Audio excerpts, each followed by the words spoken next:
গেছে গান শিক্ষা দিবে আপনার আমার সন্তানকে, এটার আইন বাস্তবায়ন করে আমাদের বাংলাদেশের প্রাইম মিনিস্টার। কিন্তু প্রাইম মিনিস্টার যদি আজকে আইন করতো, আজকে যদি একটা আইন বাস্তবায়ন করতো, সোনার বাংলাদেশের প্রতিটি স্কুলে স্কুলে কোরআনের একজন ধারক বাহক থাকবে, তাহলে দেখতেন সোনার বাংলাদেশে আর ইফতিজিং আর ধর্ষণ হইতো না। কথা বলেন ঠিক কিনা?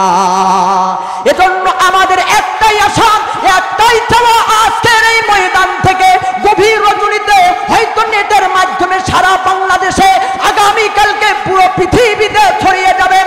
আমাদের একটাই চাওয়া আর একটা পাওয়া, ডক্টর ইউনূসকে আমরা বলতে চাই, স্যার আপনি দেশ চালান, কোনো সমস্যা নাই, কিন্তু যদি কোরআন বিরোধী আইন হয়, আবার এই সোনার বাংলাদেশের সোনার যুবকেরা দাঁড়িয়ে যাবে, কোন নাস্তিক বেঈমানকে সোনার বাংলাদেশের ঠাঁই না। ঠিক কিনা মুসলমান ইমানদার? এই জন্য সোনার বাংলাদেশে একটাই আওয়াজ উঠাইতে হবে, সোনার বাংলাদেশের প্রতিটি স্কুলে স্কুলে, প্রতিটি সেক্টরে সেক্টরে কোরআনের ধারক বাহক থাকতে হবে।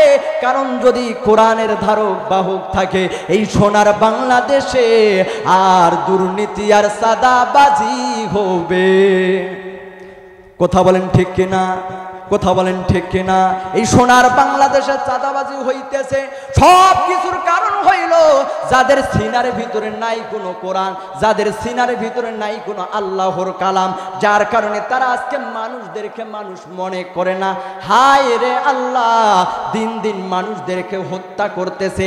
আপনি মনে করতেছেন আপনি নিরাপদ, আপনি যান বাজারের মধ্যে যান, আপনি কিভাবে মরতেছেন, কি দোষে মরতেছেন, কোনো দেখবেন আপনার কোনো কিছু খোঁজ পাবেন না। হঠাৎ করে দেখবেন কেউ আপনার গোলার ভিতরে অস্ত্র লাগাইয়া দিয়ে শেষ করে দিল। এজন্য বলি আব্বা যান, এজন্য আপনাকে আমাকে এই সোনার বাংলাদেশে প্রত্যেকটি ঘরে ঘরে কোরআন নামক এই আল্লাহর কালামের এই কোরআনের আইন বাস্তবায়ন করতে হবে ইনশাআল্লাহ।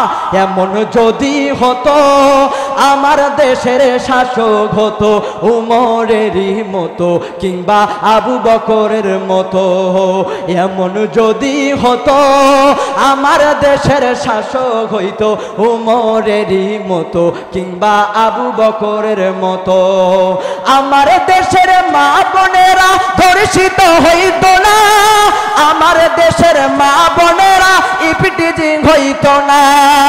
এমন যদি হতো আমার দেশের শাসক হইতো উমরেরই মতো কিংবা আবু বকরের মতো, আমার দেশের কৃষক শ্রমিক লাঞ্ছিত হইতো না, আমার দেশের গরিব দুঃখী বঞ্চিত হইতো না। এমন যদি হতো আমার দেশের শাসক হইতো উমরেরই মতো, আহা আবু বকরের মতো।